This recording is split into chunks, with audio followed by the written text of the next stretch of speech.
नमस्कार। आज हम पावर बीआई पर बात कर रहे हैं।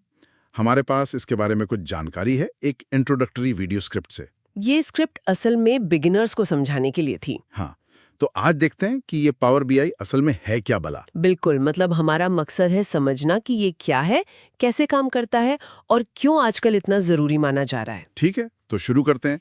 जानकारी के हिसाब से पावर बीआई माइक्रोसॉफ्ट का एक बिजनेस इंटेलिजेंस टूल है, यही है ना? हाँ बिल्कुल, माइक्रोसॉफ्ट का प्रोडक्ट है बिजनेस इंटेलिजेंस यानी बीआई टूल। तो इसका मुख्य काम क्या है, अगर एकदम आसान शब्दों में समझाना हो? देखिए, आसान शब्दों में ये अलग अलग जगह से डेटा उठाता है। जैसे कहाँ से? कहीं से भी।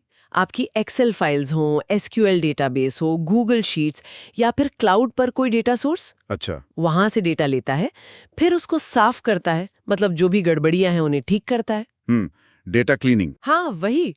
और फिर उस साफ डेटा को विजुअल्स में बदल देता है, मतलब चार्ट्स, ग्राफ्स, रिपोर्ट्स, जिसे देखकर समझ आ जाए कि डेटा क्या कह रहा है। अच्छा, और ये सिर्फ ऐसे ही मतलब स्टैटिक चार्ट्स नहीं होते, स्क्रिप्ट में इंटरैक्टिव डैशबोर्ड्स की बात थी। हाँ हाँ वही। तो इसकी असली ताकत है इंटरैक्टिव। इंटरैक्टिव मतलब आप उस डेटा के साथ खेल सकते हैं। जैसे मान लीजिए आपके पास सेल्स का डेटा है, तो आप डैशबोर्ड पर क्लिक करके देख सकते हैं कि सिर्फ दिल्ली में क्या बिका या सिर्फ पिछले महीने कौन सा प्रोडक्ट टॉप पर था। स्लाइसर होते हैं, फिल्टर्स होते हैं। ओह, तो मतलब डेटा से सीधे सवाल पूछ सकते हैं एक तरह से। बिल्कुल, ये डेटा को सिर्फ नंबर्स का ढेर नहीं रहने देता, उसे एक बातचीत का हिस्सा बना देता है, निर्णय लेने में मदद करता है। तो ये जो कहा जाता है कि डेटा से कहानी कहना, ये वही चीज है? हाँ, काफी हद तक।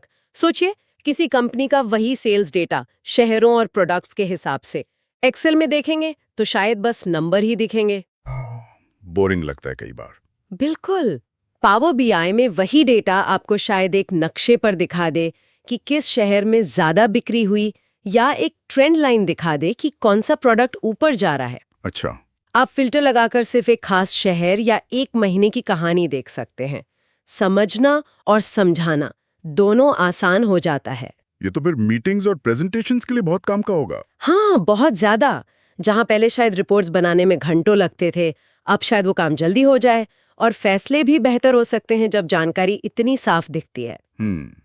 करियर के लिए भी इसके फायदे बताए गए थे। हाँ बिल्कुल। आजकल data analyst, reporting executive, business analyst, इन रोल्स में पावर बीआई स्किल्स की काफी डिमांड है।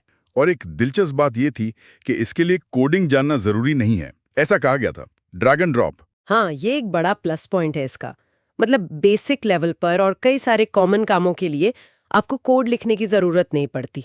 विजुअल इंटरफेस है, चीजों को खींचकर ड्रॉप करना होता है। तो क्या ये वाकई इतना आसान है, या फिर जब डेटा बहुत कॉम्प्लेक्स हो जाता है तब मुश्किल आती है? देखिए, शुरुआत करने के लिए और रोजमर्रा के कई कामों के लिए ये वाकई काफी आसान है।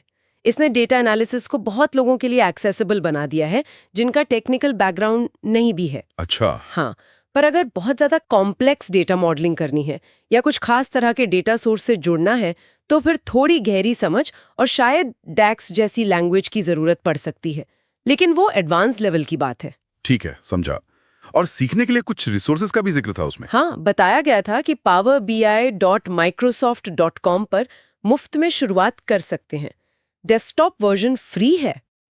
और फिर मेवन एनालिटिक्स, यूट्यूब, इन पर बहुत सारी ट्यूटोरियल्स और सैंपल फाइल्स भी मिल जाती हैं प्रैक्टिस के लिए। टूलबॉक्स एआई का भी नाम था एक रिसोर्स के तौर पे। तो कुल मिलाकर ये पावर बीआई सिर्फ डेटा दिखाने का एक फैंसी तरीका नहीं है, ये असल में डेटा को समझने, उससे बात करने का एक टूल है। हाँ बिल्कुल, ये मुश्किल जानकारी को आसान विजुअल्स में बदल देता है, सुलभ बनाता है। इसका असली फायदा शायद यही है कि ये डेटा की दुनिया को सिर्फ एक्सपर्ट्स तक सीमित नहीं रखता।